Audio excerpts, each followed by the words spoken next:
I'm Taylor May, and this is the Align to Achieve show. I believe the elevation into the life of your dreams begins with the never-ending journey of aligning with who you truly are. This is a space to be moved by stories and insights of those already paving the way in what it means to live a truly expansive life, lead extraordinary businesses, and create a legendary impact through the allowing of our authentic power. Your journey to your next level begins right now.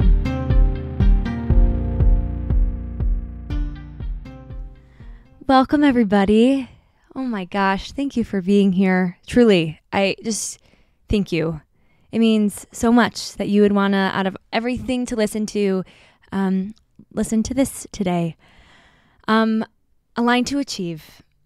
This I can only describe as my heart song, this mission, this phrase. To me, it means aligning with who you truly are to achieve more than you could ever imagine. And that might sound ethereal, but truly I've seen in my own experience and through the experiences of others that there really is nothing more true.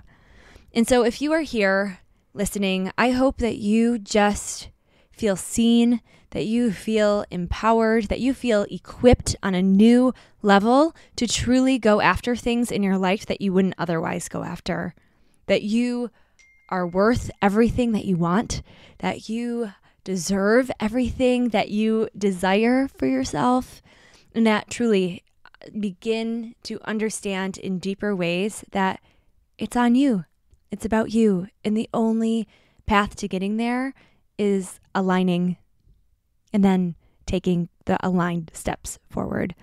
So this show is going to be from so many different angles, from so many different people. I can't even really put it into like a really perfect box, which is really hard for me because that's my natural temperament is to have things perfectly clear. But it's just really insights and conversations to, I hope, move you and shift your energy and your frequency to a new place that, again, you can just feel empowered to step into anything that you desire, because I 100%, 150% believe that you can. And there is no better person to kick us off than the incredible Courtney Lancaster. Courtney is an emotional health coach for musicians and artists and creatives.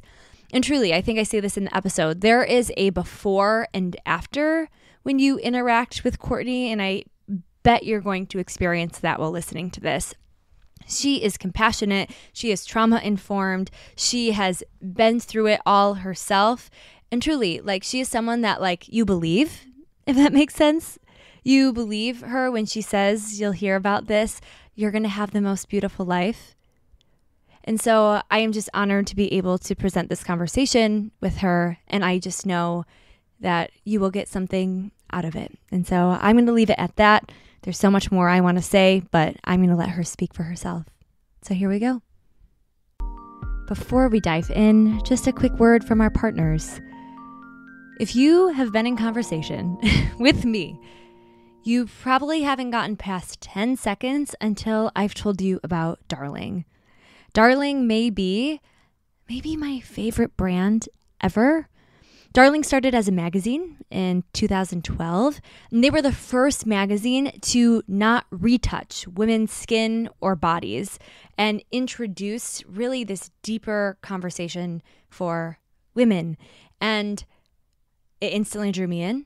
As we now know, that is such a standard we all care about now in the media, and they really have been the global leaders in that. And all to say, everything that they've created has been beautiful, and they've been in partnerships with Anthropology and Target and just have done amazing work. And so when I heard that they were launching a new lifestyle line with new clothing and home goods, I knew I had to be a part. And so I just got back from Los Angeles to be a part of the beautiful launch of this line. And in their spring line, there are 20 beautiful capsule pieces that I have the honor of having that I truly have been wearing every day. I literally feel like all areas of my life are needing an up level because when I put these on, I just feel like I'm up to big things. And I also feel like I am just a part of something bigger than myself because not only are these clothes beautiful and beautifully made, they stand for something. They stand for I am proud of who I am. I am proud to be this original version of who I am. And you just need to take a minute to look at their mission statement because truly it's gorgeous. And their clothing and their home goods are equally as gorgeous. And so there's a link in the show notes for you to do some shopping. And I just highly encourage you to be a part, to join the bigger movement of darling through getting yourself some new spring clothes. You'll love it. I've had the opportunity to do a lot of different trainings and leadership development experiences throughout the years, and truly, nothing really comes close to my experiences I've had with To Be Magnetic, specifically in their Pathway membership. In this membership, you get an array of different workshops from focusing on money and inner child and shadow work to your relationships. And you rewire your subconscious mind. And so it's really this combination of energetics, neuroplasticity. You'll have to go to the website and see it all for yourself. But truly, I accredit my experience with them to so much of what I'm experiencing in my life right now. And it's about manifesting the life you want. And I know that's a buzzword right now, but I see it just like this concept of aligning to achieve, of how do we really get right on our insides to create what we want on the outside. And so check it out. It is truly powerful, truly has transformed my life, and I cannot recommend them enough. And seriously, for as little as $1 a day, you truly can't miss it. And if you type Taylor at checkout, you'll get 15% off. So, hey, even better. Don't miss out on the amazing opportunity to do the work with To Be Magnetic. Lastly, I am so excited to invite you to the Yellow Conference. I am going with an amazing community of other purpose-driven entrepreneurial women and non-binary leaders in October 6th through 8th at the Madonna Inn. And when I tell you that Yellow has been truly an experience that has impacted me both personally and professionally on really deep levels, I'm telling you. Truly, I have gotten clients. I have partnered with people for different projects. This is a community of people that care and are conscious and are really up to incredible, unique things. And so if you go to this conference with me, I'll be there. You will leave with actionable strategies for creating positive change through your business if you are a business owner, but you don't even have to be. But in the instance you are. Because you will also leave with meaningful relationships and connections with fellow entrepreneurial change makers, as well as a renewed sense of motivation and inspiration to pursue your vision and shape the future. The best part? I have a discount. Again, if you use Taylor at checkout with the link that is in the show notes, or if you grab the QR code on the video, you can grab your ticket and get 10% off. So do it. I'll see you there. DM me if you're planning to go. Let's do it. Thanks for listening, and thanks to our partners. Now, on to the show. So, Courtney, something that I just love about you is this integration that you are creating with art and healing. And we just talked the other day, and it's just stunning. And your work really feels like it's here for such a time as this. And I want you to be able to share that with everybody. But first, I would love to just know more of your origin story and background of how you even got into this work. Because I know you and love you, but don't even necessarily know some of those pieces. So would you just start by maybe sharing some of that with us? Yes, absolutely. Well, thanks for saying everything that you said. Of course. For me, so yes, I am very passionate about the connection between the creative process and the healing journey. And the reason why is because I I am a singer, and excuse me, I have always sung ever since I was a kid in theater and performances and on really, big stages and in church. And I had been kind of plugging along with that pretty much my whole life. So I'm from Palm Springs, California. I got married when I was very young at 20 years old to Wow. still wonderful husband. And Amazing. we have two little kids, and two little boys, I should say. Jack's 12, Asher is 8. And I think my story really started about 8 years ago when I had my second son, and I was, postpartum. It was like 3 months postpartum, and I woke Mm. up in the middle of the night out of nowhere with full blown panic attacks. And Wow.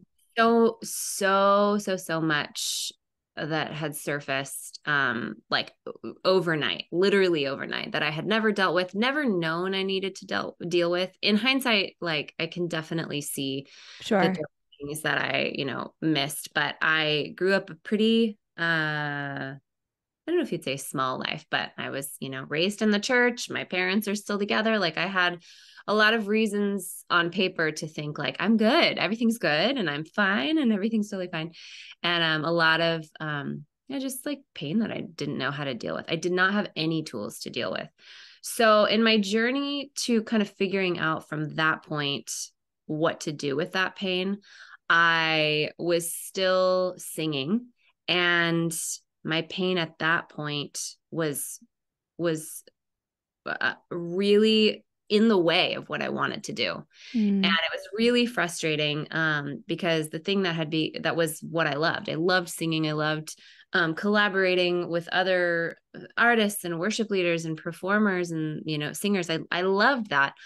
I found that it actually began to bring a lot of anxiety for me, Mm.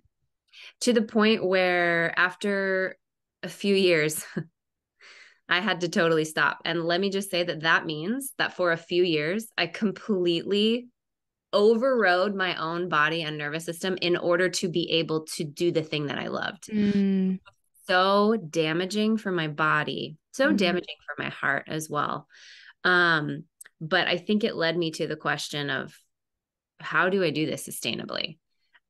So, and also the question, how do I get back into this after um leaving it and after doing it unsustainably? Like what's the path towards like safely feeling safe enough in my body to create art and to perform in the way that I love? And so that's sort of what led me through my own process of, some really, for me personally, it was deep healing trauma work. And then rebuilding that part of myself that loves music and loves art and loves performing. And then along the way, a few years ago, I guess it was a few years ago, I got certified as a trauma informed life coach, or it's just called the compassion method, which is So cool. it's like a emotional healing modality that helps people kind of overcome trauma and some of the pain that they don't know how to face and move forward. And that's kind of the thing about life coaching that's so cool, is we are helping people move forward. But the thing about it is that, I mean, at this point, Taylor, I'm like, if it's not trauma informed, what even is it? For I don't even real, for real. I feel that. Totally, because we are helping people move forward. But Mastin Kipp has this great line where he says, you can have, do, or be whatever you want. You just have to heal what's in the way. The Mm. only reason why we don't move forward is because of trauma. And for a lot of artists and musicians and creatives, we have this really complicated relationship to the thing that we want to do, because if we're building things to be seen, but our body has experienced trauma and wants to keep us from being seen, then there's a real tension inside of us. So that's kind of my background. And I've been working with people now for a few years, and now just getting my own music and recording projects going, and it's been super So fun and special. kind of able to blend the two. So special. And I think it's so interesting because anxiety and trauma informed, like these words that you use that are so, they're kind of, I don't mean this to diminish like what they are, because they are so real and such shared in the human experience, but they're a little buzzwordy They right are. now. And Yeah. so I think Yeah. it's so beautiful in what you share and what you do, that it's also just applicable. Like it's not just like, oh, we're going to like separate anxiety and talk about trauma like in this separate echo chamber.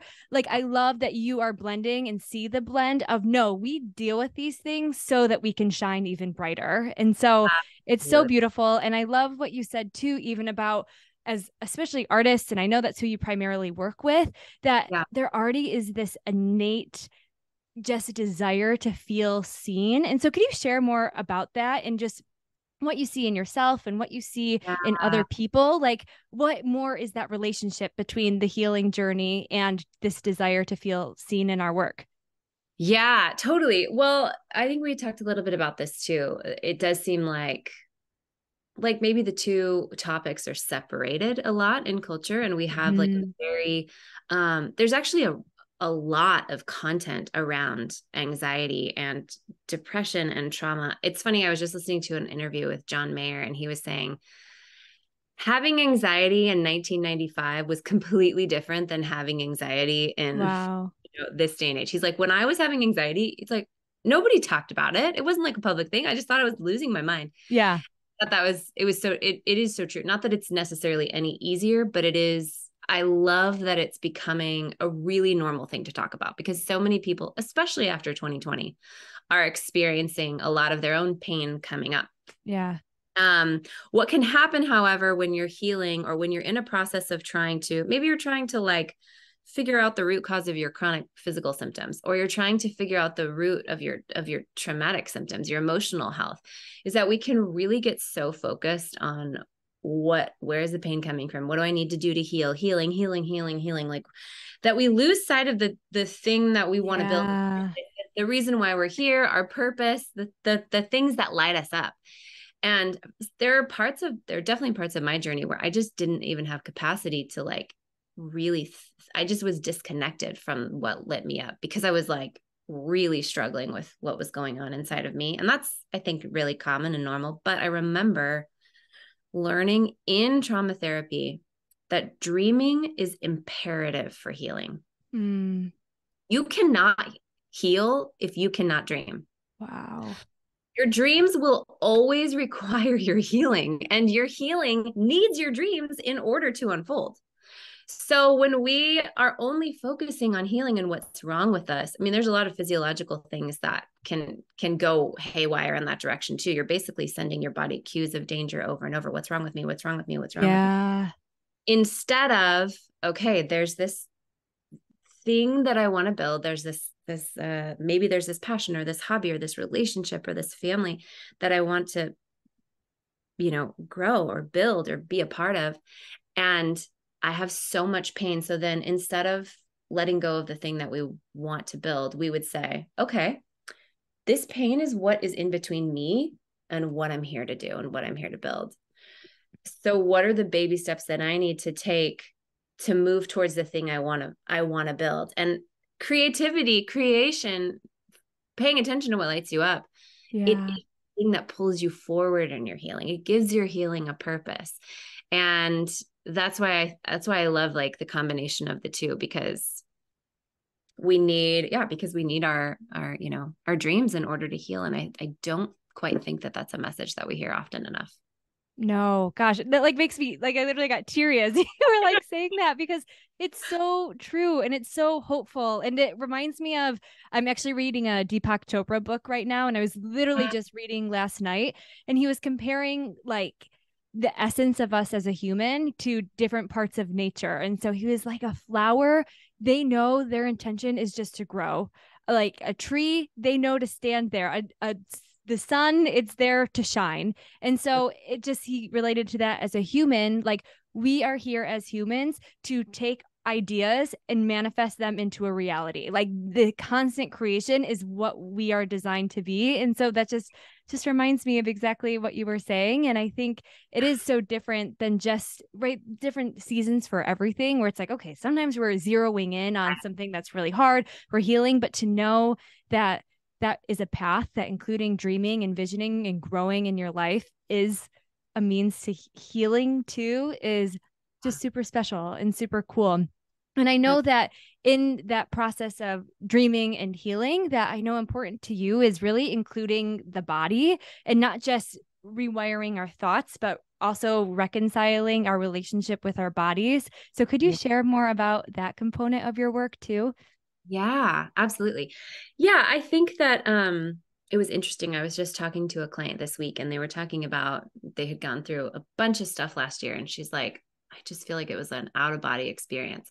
And I said, that's exactly right. And Mm. healing is going to be a coming back home to your body experience. Wow. So when we are healing, it's so much about understanding what's going on with our body. Um, Emotional pain, trauma will actually invite us up into our head because it's safer there. Wow. That cognitive reasoning, the logic, the storytelling, the ruminating, that's safer than it is to be with the physical sensations of sadness or anger or fear or shame. Mm. And that's why it's so important to build a tolerance and a discomfort tolerance and really a compassion for ourselves and what our bodies have been through. But we can send cues of safety to our body just by noticing what's happening in our body and breathing into it and then assessing, what do I need? Like if I'm going to record a song and I can tell that my nervous system comes online and my body gets really tense or I get really anxious or I start to like notice that I'm like, oh my god, are the lyrics good, do I need to change things a little? Mm. Like that's easily, like we would probably all be able to relate to that experience. Yeah. But when we're able to come back down into our body and like really bring compassion, that's when we actually are able to soothe. Over time it may take some relationship building with your own body, but Sure. we're able to build that relationship with our body in order to help ourselves feel safe. What's also interesting is that your purpose has a felt sense as well. Wow. Preferences have a felt sense. You can probably relate to this. Like even in creating this show, it lit you up. And that is not a cognitive idea. We're not robots. Like you could feel in your body an excitement and a passion for this project. It's so a part of who we are. Our preferences are in our body, and trauma disconnects us from our preferences. It Wow. from the things that we love. That's why so many people who have gone through really hard things feel like they have identity crisis. They don't know who they are, Mm. connected from their body. So as we come back home to our body, not only do we breathe and give compassion to those painful sensations and cry when we need to and love ourselves and treat ourselves well, we also have to pay attention to the moments when we feel lit up. That Wow. what lights you up will lead you home. We have Mm. to pay attention to, I mean, I say have to, we get to pay attention to what lights us up. It's one of the ways that we can move forward in our healing journey, is like, oh, here I am. That's right. I got really excited about the idea of um whatever it is, my family all being together at Christmas, or I got really excited about the idea of writing a book, or I got really excited about the idea of going to the beach. Your essence, your body that, or your essence that lives in your body is showing you your path, is showing you where you're meant to go. Wow.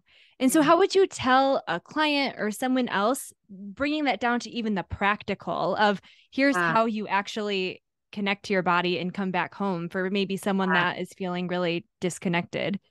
yeah. I think that it was like a foreign language to me when I began. So I guess the first thing I would say is like, hey, I get that. That's Mm. so scary. It's Yeah. really if you're not familiar with being in tune with your felt sense, with your body, then it can feel like a foreign language. But what I would say is noticing, I remember like from scratch learning, when I was learning about this, a teacher told me, pay attention to when you're hungry, Wow. to know when you need to go to the bathroom. People that are living in fight or flight or living in shutdown, the people in fight or flight especially are the ones that are like, oh my God, I haven't eaten anything all day. Or like I have to pee so bad and I just can't. Or Wow. 2 o'clock in the morning and they're scrolling and scrolling. Pay attention to when your body needs to rest. Oh, I feel sleepy. My eyelids feel heavy.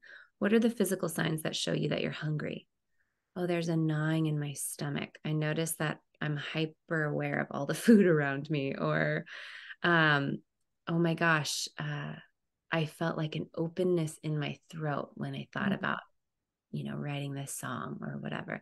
It's like the very little physical symptom or physical sensations that you notice just and the basics, going to the bathroom, eating food, sleep, will help you more and more to connect to the physical sensations that you feel around bigger things. Does that make sense? Yeah, that totally makes sense. And I'm curious now of how we connect that to the creative process, whether someone is a identifies as a creative, maybe they're an artist or musician like people you work with, or maybe they're an entrepreneur or just a creator of their lives and their families. How, in comparison, I guess is the question I'm trying to ask, to maybe arguably a lot of toxicity that runs in our own cultures that we create, whether that's hustle culture, whether that's trying to prove ourselves all the time, that you're on that hamster wheel of sorts. How do we invite connecting to our body and doing this healing work in a different way to what we are creating? Yeah. Yeah. I think that if we're noticing a lot of frantic energy around the things we're trying to create, and Mm, that would look like uh racing thoughts, that would look like perfectionism, that would look like a lot of control around each aspect resonate. of their project. Well, it doesn't mean that you're not meant to create the thing that you're supposed to create. That's Wow. probably like my biggest thing for creatives is like creatives especially tend to be more sensitive, Wow. and we're literally building things to be seen, like I said. So you better Mm, believe that your body, if you've experienced any kind of rejection or pain, is going to be looking for ways to either absolutely have all your control on it or talk you out of making it completely. wow. And I would say that we're so um if you find yourself with a frantic energy around what you're going to create, I would take a look at the relationship that you have to your own worthiness, because a lot of us think that the things that we are trying to create might fill that worthiness hole.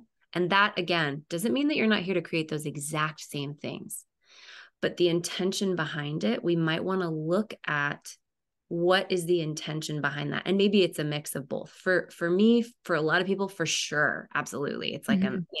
there's younger parts of me, if anyone's familiar with like inner child work or therapy, younger parts of me that think, oh, I'm finally going to be seen, I'm going to be loved, finally going to be like this dazzling, person that I want everyone to see. And just, what's your relationship to her? Mm, What are our relationships to those parts of us that are desperate to finally be seen?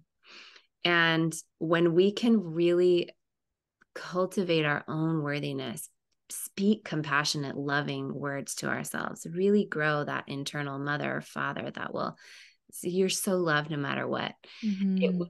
I think it would amaze so many people to know how much easier it is to create. When you know that you're going to be okay, creativity is effortless. It's easy. It's the Wow. root of a healthy human. Yeah. Yeah. Oh, I love that, that it's effortless and easeful. Yeah. Back to that like essence. It's like, that's what you're here to do, is like, Yeah. we're here to create. And so if it feels hard, it's just an invitation to come back. And so I Yeah. love that. And I even interpreted, as you were speaking too, about the worthiness piece, like I almost got like a T chart in my head. And it was like, how do I ask myself when I am going to do anything or go to create? Is this coming from a place of worthiness or coming from a belief for whatever reason that I am not worthy? And what do I need to do to shift back into that place of truth again? And so it's just Totally. like, man, okay, if we all could learn to like bring that to the forefront of our minds and include our bodies in the process, I wonder what the world would be like. I know. Well, and that's the thing about creativity and following what lights you up, is what a beautiful opportunity to heal. Yeah. Like, how would I know that about myself if I Mm, wasn't trying to do big things? How would I know that there wasn't a part of me that feels lonely or feels, rejected or, desperate for attention or whatever? How would I know that if I was just like, no, I'm just going to stay in my house and like everything's going to be fine and quiet and good? Like, I think that so many people would find the places inside themselves that need attention by moving towards the things that light them. mm. to create. And that's the relationship between the healing process or the healing journey and the creative process that I just want to highlight over and over again, clearly. Yeah. Yeah. That so particularly resonates with me too, because I'll share a short story that I think highlights this. I just did, just for fun, because I had always wanted to. This past winter, I did yoga teacher training at this amazing studio close to my house. And it's really somatic. It's not just traditional yoga, it's like mixed in with HIIT and voice release. And it's just the coolest thing. And I'm like, I want to just know how to lead a room and know how to do this. And we had at the end our class where we have invite people to come and do the whole thing, and I was so looking forward to it. It was such a spiritual journey for me. And at the end of doing it, I just start sobbing. And the thought process, the story was, oh my gosh, you're not good enough, you did awful, like just story. And I had the awareness to be like, here's the story I'm telling myself. But it that moment, it was so funny afterwards. I was like, I think I maybe did this whole thing for that exact moment, because Kelly, who was the instructor, she looked at me in that moment and she was like, Taylor, like, this is just yourself trying to protect yourself right now. And it's like, oh, so it just brought to light really and set the tone for my own year this year of how do I actually learn to be brave? That's like my word of 2023, and face that feeling more often so I know how to navigate it instead of trying to hold back and like kind of what you're saying, like feeling stuck, letting myself stay stuck in my house and not go out so I don't have to experience the potential of rejection. And so just, I don't know, just that's my personal anecdote of how I'm relating to that, but it's so real because I feel in my life, people wouldn't have necessarily, because I have a dance background, like I can talk in front of people pretty comfortably. And for that to be such a deep, it was so in my body, it was insane. And so I shared just all that to say as an example of, if you're listening to this, anybody, of like whatever those like blocking points are, they're real. But this is why I just love you, Courtney, in this conversation so much, is because there is hope and there is tools to be able to navigate through that, to be able to heal and create the life of our dreams. So, so Absolutely. special. I love that story too. As you say it, Taylor, I notice even as you talk about it, like emotion in me for you, Mm, like mm, you went on that journey. I feel like connected to you just hearing that story. So I wow. a lot of people can really relate to and know hopefully that it's really, really normal. I think sometimes people think that Whoa. creatives and artists that are especially like successful ones, that either that it's really easy and like they get to do it, they're different than me, like I could never do that, or Whoa. Mm-hmm. the other opposite is like it ends in disaster. How many biopics of like famous musicians do I have to watch before Right. like yeah, Whitney Oh, Houston, Bohemian Rhapsody, Elvis, like the message to artists and creatives is it is not safe to be big. wow. So no wonder so many of us are terrified to step out and do the things that we're supposed to do. It's incredibly vulnerable. You can expect when you do that you'll meet those places inside of yourself that are terrified to be seen. And Yeah. that's like the mind flip that we have. We do not underestimate how powerful your protective mechanisms are in keeping you from being safe for your own perceived protection. And we have to work with those constantly to let ourselves know, no, it's actually safe. I've got myself. When you know that you'll be okay no matter what, you can move towards what lights you up. That is so cool. And Yeah. so that just, I never have thought about it like that, of all of these like biopics coming out. And that is Gosh, being the, I've never thought of it like that. That is so, that's yeah. really wild. What would you Yeah. have to say? I was talking to my boyfriend about this the other day, of people, again, you'll hear my heart in this. I am talking in social media land. Like I see bringing kind of the mental health conversation back in, of there's this self-identifying of like, I have anxiety or I have a mental illness, or, and I'm not making light of those things. And Oh, I had yeah. said to him, I said, aren't we all struggling mentally, like in some way? And so this comes up because you were talking about it's just the human experience. And so what would you have to say to like that conversation and that topic? Well, how much time do you have? Right? Like I I had have a a lot. feeling. Yeah, I think well, I'll say for myself, when I was really, really in the thick of it, I remember sitting in a therapist's office and she pulled out the DSM, which is the diagnostic and statistical manual or whatever. Something, It's like yeah. Yep. to diagnose mental illnesses. She's like, and I've been diagnosed with a number of them when I was, going through different Sure. things, PTSD, depression, anxiety. And I remember her reading off the symptoms and being like, this is you, like you have depression and you're just going to have to learn to manage it. And I remember even it was one of my darkest seasons, just being like, no, I don't. No, that's not what I have. And again, and you said this too, like, we're not doctors. This is not anything that I, am saying should be anyone else's experience. But I just knew, no, this is grief. This is my body is in self-protection. Like I just knew, don't label me. I do not, we could all be labeled with different things at different times. One thing that I would encourage people to really, really look into is the nervous system. Yeah. And I don't know if we have time to talk about I say, that. give us a high level overview. My favorite discussion. Yeah, totally. I know. I was just telling somebody casually, I'm like, oh, ever since I learned about the nervous system, it pretty much informs every decision of my life. They Yeah. were like, every decision of your life? Like, tell me what is this thing that informs every decision of your life? I'm like, oh, well, let's talk about it. Yeah, let's grab some So, coffee. yeah, totally. So, okay. Well, first of all,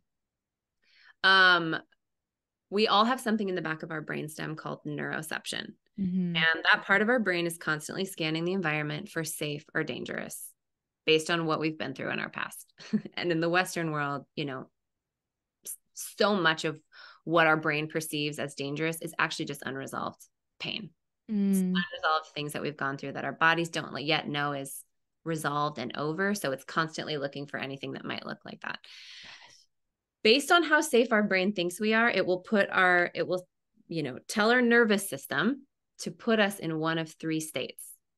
Our ventral vagal state, which is our state of safety and connection. That's like you on your best day, all the way down to like you feeling fine, like feeling like a good day. Like it's maybe I have to go to work today, but it's fine. The second state that our nervous system will put us in is our sympathetic state. That is our state of fight or flight. Starts at nervous or irritated, goes all the way down to rage or panic. The third state that we will go into is our dorsal vagal complex, and that is our state of shutdown or immobility. That is starting at like apathy, boredom, restless, all the way down to despair, dissociation, depression. It's actually set up, if you look up, it's called the autonomic ladder, which is just the description of the states that your nervous system puts you into. It looks like a ladder with these three different sections. And what happens when our body thinks that we're in danger is it puts us in self-protection. It sends us down our ladder. And that's where when you have like anxiety disorder, that's a nervous system that doesn't yet know that the threat is over. So it continues to fill you with the energy that it thinks you'll need to run away from the threat. Wow. Or if you're in dorsal state, if you're depressed, your body thinks that the threat is inevitable and you can't run from it. So it will continue to fill you with enough energy to keep you numb. Like if you were being circled by a lion, basically your body would say, well, this lion's going to eat me. So it would be better for me to be totally numbed out. So when the lion does eat me, I won't feel it. That's what depression is. And it actually takes more energy to be in depression than anxiety. Wow. But all that to say, you can look up Sarah Baldwin. Sarah Baldwin is my teacher. You can look up Stephen Porges. Deb Dana has an excellent book called Anchored, if you're interested in it. You can go through a deep dive. They explain it even, in so much beautiful detail. But the most important thing to realize about it is that your state creates your story. There's like one takeaway for every single human I would love to tell them. It's that your state creates your story. What does that mean for us? That means that what feels true when we feel anxious is not true. Mm. Most of Wow. it, unless you are being chased by a lion. Yeah, yeah. Then keep running, but Right. Keep running. And then, yeah, most of the things, most of the stories that come up when we're depressed are absolutely not true. So Mm. when we have stories running through our head and when we leave our body and get cognitive and our stories get really heavy, we can use that as a clue, not that we need to solve all the problems that our head just gave us, but that we actually need to help ourselves feel a little bit safer or more regulated. It also means that when you're wrestling with decisions, wait until you feel safe to make them, because that's when you can connect to your true preferences, your truth, your desires. All of these 20 somethings that I work with making their pros and cons lists. I'm like, bless your heart. I totally get it. Yeah. Truth is, like, you do know, and we can take as much time as we need to help you get there, but we got to help you feel safe first. Yeah. And then how would you tell someone to do that? I know this connects to what we talked about before of just reconnecting to the body, but if you're inviting someone, if you feel yourself frantic or you feel yourself in that low dorsal state, what are some practical ways you would tell someone to take themselves back to safety? Yeah. So for a lot of people, if you're chronically in a dorsal state, you're chronically depressed, chronically anxious, that's when it's really important to get support. And Mm-hmm. because we need safe attachment, we need safe connection in order to send the proper cues to our body that we're in safety now. We need that. Um, I would say if you notice yourself going into those states and you're kind of like, gosh, this feels sticky. How do I get out of this? There are lots of things that you can do. I encourage everybody to make a list of what helps them feel like a little bit safer. Mm. Going for a walk is so great. Vitamin D is so great. Moving your body when you feel a lot of frantic energy is great because you want to help get that energy out and then Yeah. bring for some calm. Breath work is interesting because we can do, if we're in a dorsal state, we're depressed and we're doing like deep, slow breathing, that's actually like inviting more immobility. Mm. And we want to actually, we want to bring some more like active Mm-hmm. breathing to our systems. You can kind of look into like breath work for different states. If you're highly, highly anxious, slow or deep belly breaths will be what you need to feel safer. um, Calling a friend, watching funny shows on Netflix, like where there's connection on screen. Like I remember watching Mm. Friends being such a lifeline for me because of the like connection that they had to each other. Your Cool. body actually reads that as connection and safety, and it will help you go back up your ladder. Yeah, there's so many things. Again, it's just hopeful to me. And that's why I'm like, I want to take this conversation and just spread it to the world because not that I like to say the difference between hard and challenging. Like it Yeah. doesn't have to be hard. Like there always will be challenges outside of ourselves, but there's things that's like, oh, there's so many things that we can do that so most of us were not taught. So Yeah, oh, absolutely. it's so good. I love, and I will never forget the moment you told me. And I know that you tell so many people this, and I know you even have a song about this. And you told me you are going to have the most beautiful life. And Yeah. that's, I know your line. And there's like a before and after moment when Courtney Lancaster like looks at you, like even if it's just through a screen and says, you're going to have the most beautiful life. And so tell me tell me just where does that come from? And when you're saying that, what's the meaning even behind that?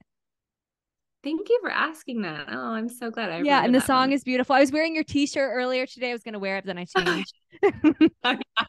That's funny. I was gonna wear it and then I Oh my changed. gosh. But that would have been so funny. I had that t-shirt on today too. Um, you know, I, it was really when I was learning about trauma and how possible it was to recover from trauma. Mm, That's when I started realizing, like, oh wait, like there's life on the other side of this. And I think you probably have the same experience too, Taylor, where you're talking to someone, you can see that they're struggling with something, but you're like, you can see how amazing they are. Yeah. Yeah. And you're like, oh my gosh, like the things you're going to do, like who you are, you're such a light. And I remember I would just like, I kept like, the more that I learned that how possible it was, the more that I was like able to see people and see through their stories and just feel like I could see this light. And I would say to so many people like, oh my gosh, you are going to have the most beautiful life. Like, I would get so excited I have for chills to say yeah, it. We're like not even saying it to me, but I'm like imagining it. Yeah, like you are gonna make it. There's so much life on the other side of this. You're gonna have the most beautiful life. And I will say for me, it was kind of a part of calling my own shot when I was in really dark places. I kind of had to be like, okay, if I'm doing everything I know to do and I'm feeling so heavy, then there must be something I don't know. So I don't know how, and I don't know how long it's going to take, but I'm going to have the most beautiful life. Yeah. And I would say, I would write down, like I would write, like, I am going to heal so hard. Wow. I just was like, I don't care what it takes. It's just going to happen. So I would say that to myself, as like this kind of mantra, but then I would just see it in everyone. And then I remember one day sitting at my piano and like playing this cool, chord progression. And then it just like, came out and we made a song about it. That's so freaking cool, man. I just want everyone to know that because it's the truest of truth. And I love that you made that like your reality for yourself and like you followed it and you are living your own beautiful life. So, it's just gorgeous. One last question to wrap us up. I just want to know what's giving you hope right now for you personally. Yeah. What a good question. I mean, always knowing and believing what's possible for me has changed the way I see challenge so much. So it even changes the way that hardship, comes into our life. Like, wow, what is this going to teach us? What are we here to learn? In my own faith in God, there are so many promises about, I don't know, just goodness and what love can do for us and, miracles that can happen. But there's also so much science about it. I told somebody yesterday, I was like, it's a miracle that I'm here, but it is not a mystery why. Oh, Absolutely. I just got chills. Oh, Not mysterious. It's not like, whoa. I mean, and I definitely have a faith in God that he has been guiding me this whole time. So I will say there's an element of mystery in that. Of course. But there is absolute like settled science around the idea that it is so possible to heal and to change and to transform the areas of your life. So I don't know. That always gives me hope. Oh, yes. Period. Done. Mic drop. Amazing. Yeah. Where can people find you, work with you, be exposed to your magic, all the above? Yes, thank you so much. Well, I have a podcast called the Heal Create Podcast. You can look up. I am on Instagram as at Courtney Lan. My website is courtneylancaster.co, or you can find me on Spotify. Amazing. With your beautiful podcast and your beautiful songs. Yeah. Thank you so much. You're just magical. And this it exceeded my expectations somehow, and they were already very high. So thank you. Thank you. Of course. Absolutely. Thanks for having me. Of course. I hope this episode just gave you something new, maybe to think about, something to expand on or work through. Courtney, right? She is just everything. And so thank you for being here, for listening, and tune in. Episodes come out every Friday. I would be a bad podcast host if I didn't say subscribe and follow, and more importantly, share with any friends who came to mind as you were listening. Thank you. Enjoy wherever you're at today.